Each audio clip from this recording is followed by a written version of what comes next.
Hello, everyone, and welcome to the Horror Movie Iceberg podcast, where myself and Russell Howe will talk about horror movies until we tap out. My name is Ryan Cam. Russell is here. Russell, how are you?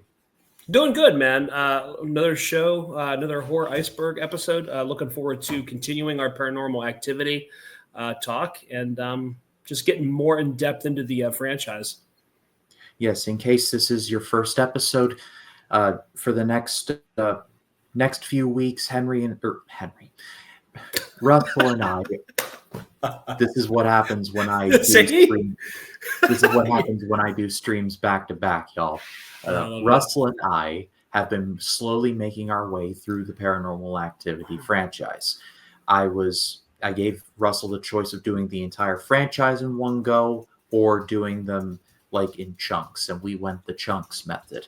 We've already covered Paranormal Activity 1 and 2, link in the eye in the right-hand corner if you're watching the YouTube version. If you're listening on audio, it is currently up on the Spotify feed, so please go listen to that at your convenience, and we would greatly appreciate that. But now we are getting into Paranormal Activity 3, the best one in my opinion, Paranormal Activity 4, and Paranormal Activity the marked ones, where things begin to take a sharp turn downhill, but we will get to that. But as always, leave a like, subscribe across all the platforms. We would greatly appreciate it from the bottom of our hearts. So let's get into it. This is Paranormal Activity 3. Just get in the car and drive. So Paranormal Activity 3 was directed by Henry Joost and Ariel Schulman.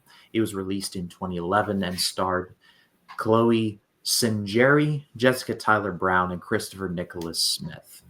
And this is, well, it starts out in the present timeline in Paranormal Activity, but it's also secretly a prequel. The movie takes place in 1988, where two young sisters named Katie and Christy befriend an invisible. They make an imaginary friend named Toby. However, Toby is not really their friend. And if you've been paying attention, Katie and Christy are the same Katie and Christy from the previous two Paranormal Activity movies. So for timeline talk right now, 3 would be your very first one you would start with, and then you would watch 1, and then you would watch 2. Pretty much, yes. Yeah. All told, like I said, this is my favorite of the franchise. It has the most consistent screams per minute, if we're going to call it that. It scared me the most. That's what I will leave it at. The beats are harder than number 2 after the rewatch for sure. 3 was always like the one I always thought, obviously, because the Coven, obviously, that was always something that was like, God, that was so scary at the end. But 3, I think for sure, a lot more scares than 2. 1, I think is just itself because it was the first one that came out. You know what I mean? But if we're talking pound for pound scares, though, I think 3 for sure over 2. There's a lot of them in here for sure. This taking place in 1988, it kind of leaves a little bit more room for creativity here because the technology is nowhere near to where it is in, say, the 2010s in 2006 when the first movie takes place. So there's restrictions there, which allows for more things to happen. Like, for example, one of the most effective shots in the movie is when the camera is on like one of those Lazy Susan type things where it's like the turning, or a fan, excuse me. Turning and turning and turning, and then you see a blanket, and then the blanket drops, and you're like, we are not alone in this house. No, and I think it's so practical though, and I think and the fact I think you'll agree the fact that that fan moves at just a slow enough time, so you don't know what you're going to see next. You know what I mean? You don't know what you're going to see when that fan goes, when it clicks the other way, to the left or to the right. You know what I mean? And I think that in itself is what you're saying. It adds more creativity to this film. And I think that's what makes this one so much more unique. I think. One thing that I forgot to bring up in the first episode, or the first part of this review retrospective, is that all from 2 to Next of Kin, which is the last Paranormal Activity movie for now, is all co-written by Christopher Landon, who has gone on to become a very busy boy in the horror world. He has directed Well, he wrote the screenplay for Hard Eyes earlier this year and directed. Which is fantastic, by the way. I love Hard Eyes. It's so love good. it. I love it. Yeah. And he also directed Drop, which I have not seen yet, but I have heard very good things. Yeah, really good. Yeah, he's definitely, and Happy Death Day. He's done those, and they're doing a third one, so that'll be a trilogy being complete. So I'm looking forward to that as well. But he's definitely a busy guy, definitely very talented. Always look forward to his new stuff. And what we were talking about with the practical, what you were talking about with the practical scares, you get the blanket shot, and then I think it has the scariest ending of any of these movies, which I won't go too deep into spoilers, but let's just say if you're claustrophobic, I'm sorry in advance, because this movie will freak you out if you are claustrophobic. Yeah, definitely, like I said, and I've always said, the one with the coven was always one that was burned into my head. And I think it was the end of the third one. Like, it was the end of this one, I think, that really kind of just like really scared me. You have goosebumps on your arms a lot of times watching these films, man.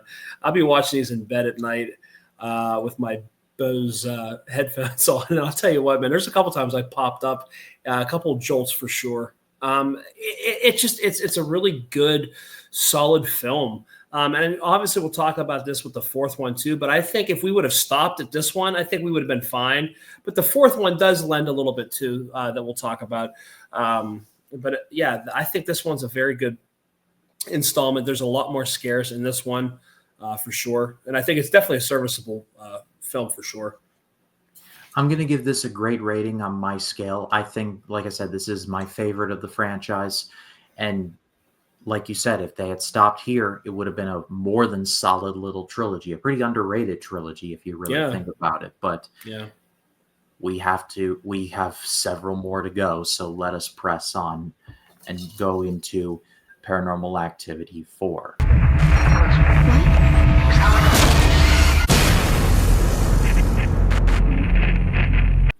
Paranormal Activity 4 was once again directed by Justin Schulman. It was also co-written by Christopher Landon, so the same team coming back. And here's another Christopher Landon connection. The movie stars Catherine Newman, who is basically starred in a couple of Landon joints, including Freaky, which is a movie I just watched recently for an upcoming collab, and I really liked. So stay tuned for the channel for that. She was also in Lisa Frankenstein too.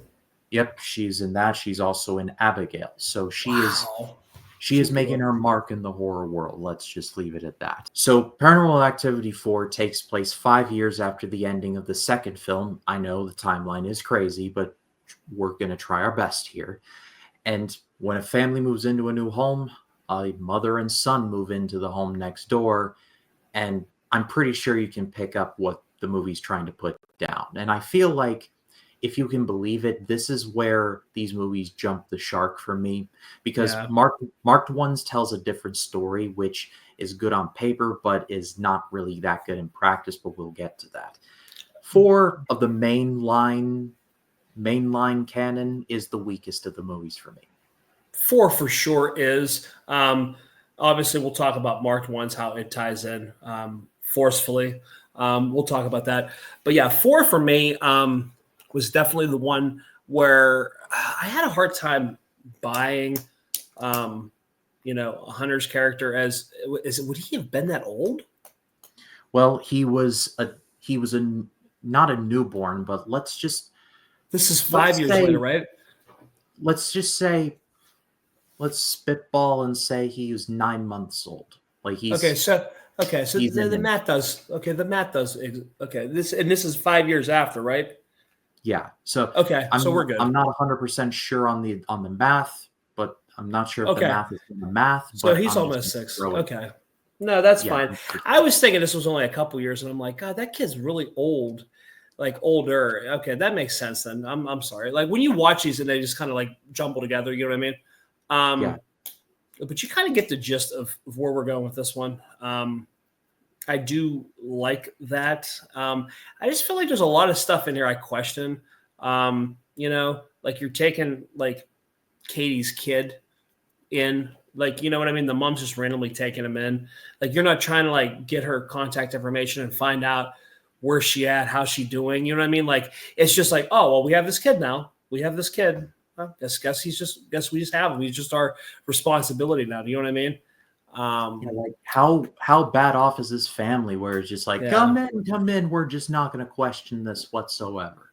Yeah, you don't know him, you don't know the neighbor, like, you know, like, yeah, like I don't know. I just think it's really just kind of, you know, crazy. I do like the use of some of the technology here with all like the laptops. I do kind of like that, how they post them all over the boyfriend. Post them all over the house. I do kind of like that because it does give you more. Again, it's dealing with the time frame of it now. They're at obviously technology, so the laptops are a big thing. But I think I think the daughter does a good. I think she's not bad in the film. The girl that plays Alex, I think Catherine Newton's pretty good. You know what I mean? She will get better. I think that's for sure. I think this was her first like big thing, right? I am looking at her IMDb now. She was in TV before this, specifically Big Little Lies. She was in one episode of Mad Men after this. Okay. She was also a brief role in Bad Teacher with not Charlize Theron. Cameron Diaz. Cameron Diaz. Yes. Yep. And she was Darlene in Lady Bird. So she would get more roles after this. But but for all intents and purposes, this is like the thing that kind of like got her into the next level. Yeah. Not to mention the Landon connection, because she's in Freaky. She's in a couple of other things he would later do. Yeah. But yeah, like, that's the thing that's it's really weird. Like they call this kid Wyatt the whole time. Do you know what I mean? Mm-hmm. And then it's just kind of weird. Like obviously, it's Hunter. It has to be. Like who else would it be? It was kind of one of those things you really scratch your head. Like why were they doing that? You know what I mean? I don't know. Did you think the same thing too, or was I like just crazy for like thinking that? Like you know what I mean? Like my big problem with these later movies is that, and I kind of get why, like money wise, but I think if they closed off the trilogy. Yeah. They kind of do what John Carpenter wanted to do with Halloween and do different stories. Yeah. I feel like there could have been a little more meat on the bones there. Not everything has to be tied to this specific coven. You can do more things with this. The found footage genre is vast. Like you can do all sorts of things. Like you can do something like Blair Witch. You could do something like Last Broadcast, like Frogman. Like you could do a lot with something like this. Yeah. But it's like this need to draw it back to this specific coven and this specific family. Yes. And it gets worse in the marked ones. We'll get to that. Yeah, but and that's the thing, yeah. It's just this need to everything must be canon. It just killed the franchise for me. But to me, it's like, why even go all that way just to rename the kid? I mean, I don't understand that to me. Because then you're questioning yourself. You're like, wait, so where's Hunter at? But I was like, well, that got to be Hunter. But why would you change his name? It doesn't make any sense to me. No, it's just, I would say this is the weirdest in terms of the decisions made here with these characters. Yeah, there's some creepy moments to be sure, but the whole linchpin of this movie is like, and the franchise in general, is that you don't know what's going on, like until the very end. And there are definite traces with the thing with the lasers and you're talking about like the it's like nighttime vision. I do like that aspect of it. I do like that introduction of it.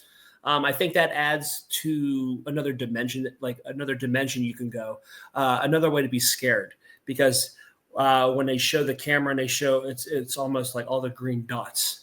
It's like heat sensor, and you can see like the body or the entity or whatever, Toby or whatever. You know what I mean? I think that's cool. I really do. There's some scenes honestly like where I think the body like blows past somebody or something like that. The wind or whatever hits like that. I think it can be scary at times. Yeah. I definitely feel that. The other one that I thought, the other scene that I really got the heart pumping near the back end of the film, where you have Alex like with the garage door. That's scary. That was pretty intense for sure. Yeah. Because then Katie's in the house now, and it's like holy shit, like it's just getting scary now. Do you know what I mean? And the car's turning on, so there's carbon monoxide in the garage. Like what do you do? A lot of things are happening. Meanwhile, her brother's upstairs. So like there's a lot of things going on with Alex's character that I like, because it really sets the suspense up at the end of the film. And then, like you said, with the end of the film, it's just kind of like, okay. I'm going to give it on my scale a good rating because It's decent, there's some merit here, but this is very clearly the point where everything just kind of falls apart. And it is especially exacerbated with this. The last movie we're talking about this time around, however, it is not the final one in the franchise. It is Paranormal Activity, The Marked Ones. Ready for it?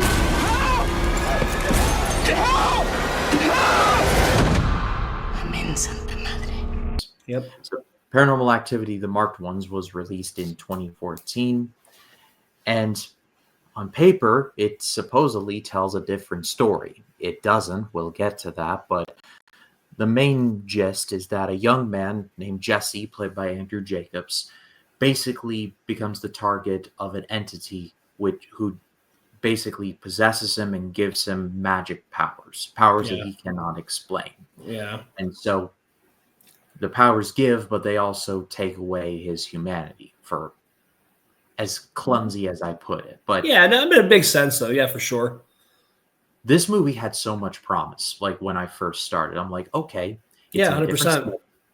Different setting, different family, different environment, like poorer area Los Angeles. Yeah. Like this kid just graduated high school. Yeah. You can do a lot with that. And we're not doing the night one thing. We've strived away from that, which I kind of like, because now you're kind of it's allowing you to be more creative with the film. Kind of, I think what you're getting with too, right? Mm-hmm. Yeah. Yeah. All told, this is the one that I think had the most wasted potential, because Ghost Dimension's just bad, but we'll get to that in a couple weeks. Yeah. And Next of Kin is barely a Paranormal Activity movie, but again, I'm getting way ahead of myself. But Marked Ones is the most disappointing one for me, because it started off like, okay, we're getting somewhere with this. Like, we're going to tell a bit of a different story. They're going to do the Halloween 3 Season of the Witch thing, where there's no Michael Myers, but it's somehow one of the better entries in the franchise, in my humble opinion. Yeah. And then the ending happens, and there's a coven involved, and just, oh no, it's tied in. The thing, so minus the ending, and we'll talk about that. The only tying point into this at all was the old lady that got killed. Her apartment had videotapes of Katie and her sister, VHS tapes of their family. How? Why? Why does this random lady, which you really don't even explain how that even encapsulates at all? She's from an impoverished area in California, okay? And and I don't know how far that is from where, Carlsbad, wherever the other stuff was at. You know what I'm saying? Like how that was the only tie-in, were the VHS tapes. Did you happen to catch that? Like the box of VHS tapes that had Katie and Allie on them?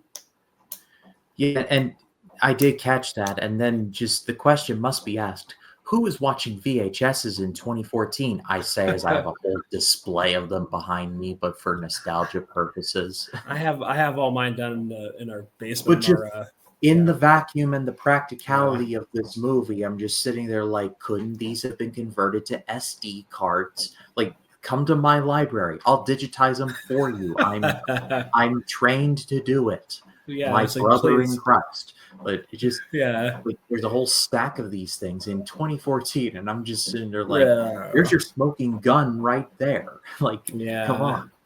But to me, that allowed a lot of area to be, and then I almost had shades of Chronicle too. There was almost shades of Chronicle in this film, yes, where he's like, trying to lean back, and the entity or whatever's holding him up or whatever, not letting him fall.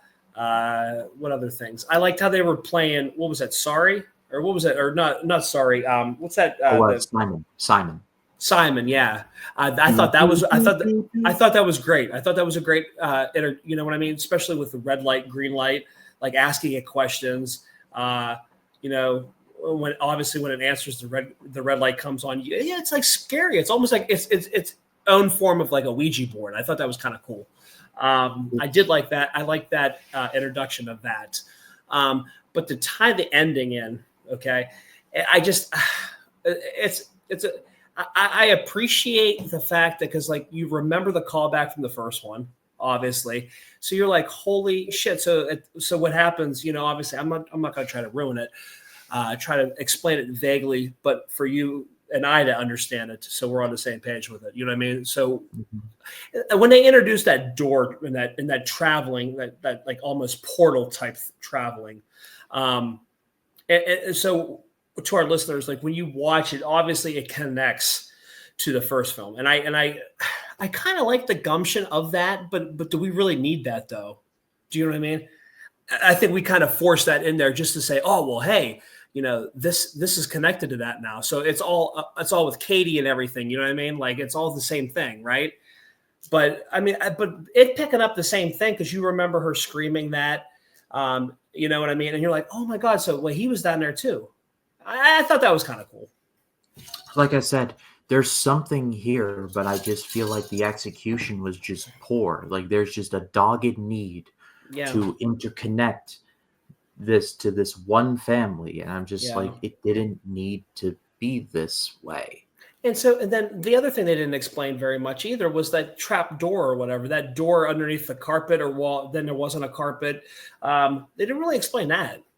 Like all of a sudden, that guy, that the one guy that was infected or whatever, or possessed by it, and then end up dying or end up jumping out of the window or whatever. You know what I mean? Like the stuff like that. It didn't explain anything about that area down there. Do you know what I mean? There's a lot of potential. Yeah. I don't need everything explained to me in a paranormal movie.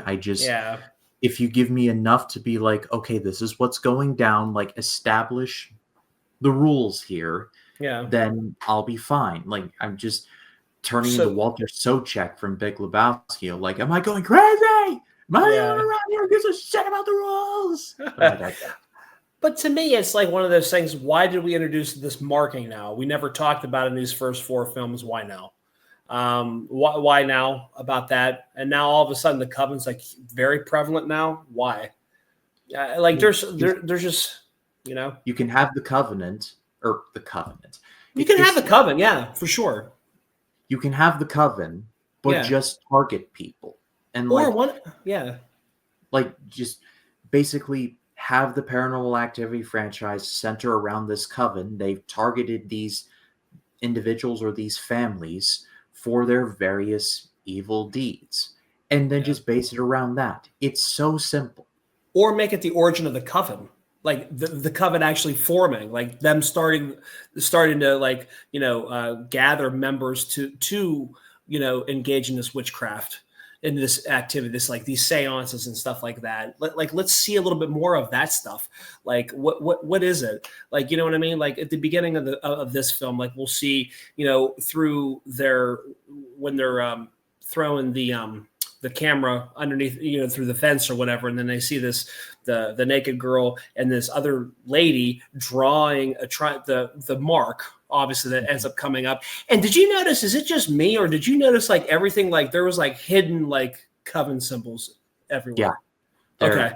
There were a few that I saw. Okay, because I totally see like triangles and circles now, and I'm sitting there looking, I'm like on the back of her door, Alex's door, I think there was a triangle, I believe. And because you could I'll give the movie credit. There's not like a prevalent sense of what is coming. Like you get the feeling, but it's not like in your face about it. If you're looking for it, sure, but it's not like the coven's coming, right? The other question I have for you, that house that they go to also looked like the house from the one where the coven was originating in 3. You know what I'm talking about? That hall, not that hall, but it was like outside that outside segue. Yeah. But was that it, or was that a different house? Do you think? Because it looked a lot like similar. If it's not the one, then I really don't know why they would include that there. Yeah. It was just something I thought when I saw that. That's the first thing I went, and that's what I was thinking. And I guess did you go there too? Then I guess with that. Yeah, I think us talking about it makes these movies far more interesting than they really are. Because trust me, it's not.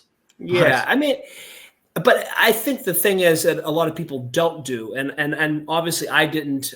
When I saw these theatrically released, there's time passing. There's a year passing that I didn't watch the first one. You know what I mean? So when I see the second one, I'm like, oh, okay. Do you know what I mean? So now watching these like back to back to back to back like that, like now you're starting to see this world, this whole entire environment they're trying to set up. And I think it's one of those things now. Like I wouldn't have remembered that house after the third one. You know what I mean? Like just because we watched it so close, I'm like, oh, that looks like the house that. When the Coven first appeared near the end of 3, that house, the mother's house. Yeah, the mother's house.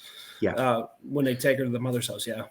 My biggest problem, and I'll say this and then we'll wrap things up, is my biggest problem is that it sets a trend for what happens in Ghost Dimension where like this entity gives these people powers. Like in Ghost Dimension, we actually see the demon. It looks like a Venom symbiote, but we'll get there, I promise. Yeah. But like this dude's like jumping really high and all of that. I'm just like, I don't know, make it a little more practical, I guess. Well, the cool thing is, up to this point, we didn't really see or know what Toby looks like, and I think that whole aspect of things makes it creepy. Because you don't know what it could be. It could be a kid. It could be a dog. Like, yeah, it's being described as being older, but you don't know that. It could come in different forms, I would assume, Yeah, I mean, there are Dracula movies where he's described as being over 1,000 years old, and yet he looks like he's in his late 40s, early 50s pretty consistently. See? So, like, to me, that's one of those things where it's one of those things, I guess, just watching these films, like this is where, like, obviously we had potential here. I appreciate like what we tried to do with it. And I do kind of like, I'll applaud that tie into the first one. I thought that was actually kind of cool. It almost made me feel like Final Destination. Remember when the Final Destination, that one tied into the very first one? Yeah. I think, was it the fifth one? Final Destination? Yeah. It was Final Destination 5. And then it turns out it was a prequel the whole time. Prequel. Dude, that's awesome. I really applauded that because I love the first Final Destination. It's great. I'm such a fan of the first one. And I liked how they set that up because at the end I was like, because you didn't know that going into it, and it wasn't like hyped or, you know what I mean? And then you watch it and you're like, wait, they're going to Paris. You're like, what? And like, it was just one of those things. It was really cool. But anyway, I do like the segue, how they try to tie this into the first one. But that's all they had going outside of the videotapes after the old lady downstairs in their apartment complex got killed. That's all there was tying that in to the whole Katie thing. So this is where the wheels start to fall apart, and I'm bracing myself. Did this get a theatrical release? It did. With the exception of Next of Kin, but that was released in 2021 when everything was shut down. Oh, that was the Paramount Plus exclusive, right? I think I didn't catch that. Next of Kin is barely a Paranormal Activity movie, but I promise you, we will get to that. I'm saying that a lot, but we will get to that. Hey, I mean, we will. You're setting the table, man. You're setting the table. It's all good. As far as the marked ones go, it's pretty forgettable for me. Yeah, it's not the worst. It's fine. It's good, but I feel like it gets in its own way. That's its biggest problem. Yeah, and like I said, I'll applaud the couple moments of creativity that you really applauded that I thought were actually kind of cool. But there's a lot of things that we could have done with this that I feel like we didn't utilize it properly. I wish we would have. So this is like, I mean, see it because you've already made it through this. You've already made it through 4. You might as well see this one and keep it rolling. But as us reviewing, I really think they should have stopped after 4. I think 3 obviously was the go point, but 4 I think ties in enough to where we could keep 4 and just make it a 4-movie franchise and end it.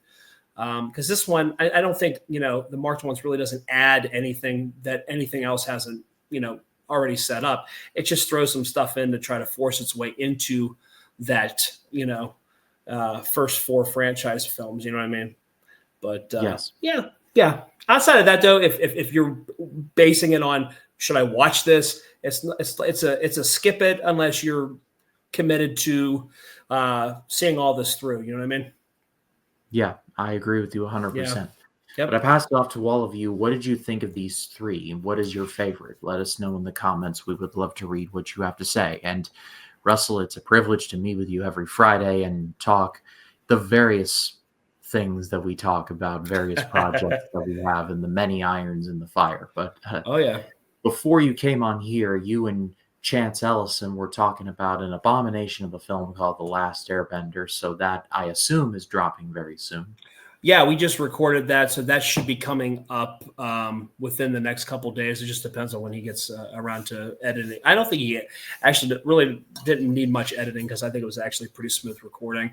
And then after that, we are going to go ahead and do our Easter time film that we were talking about, Prince of Egypt. We were going to do that. So we're going to record that. That's probably going to be after Easter, but it's still going to be our Easter themed episode. And then after that, we usually do our Best Picture winner after Best Picture, but since it really wasn't available outside of like streaming, and I think it actually gets a physical release here in a couple of weeks, we're going to do a Nora after that. So I'm looking forward to talking about Sean Baker's film. That's the first Sean Baker film that we've tackled. Really looking forward to getting in depth on that one because I really enjoyed that film a lot. So it'll be really good to like really sink our teeth into that one. Yeah, the links and everything you need to know are in the description. Go give them a follow. They do deserve it. As far as this channel goes, I want to say a thank you to everyone who's checked out Faith-Based Movie Month. It is coming to a close.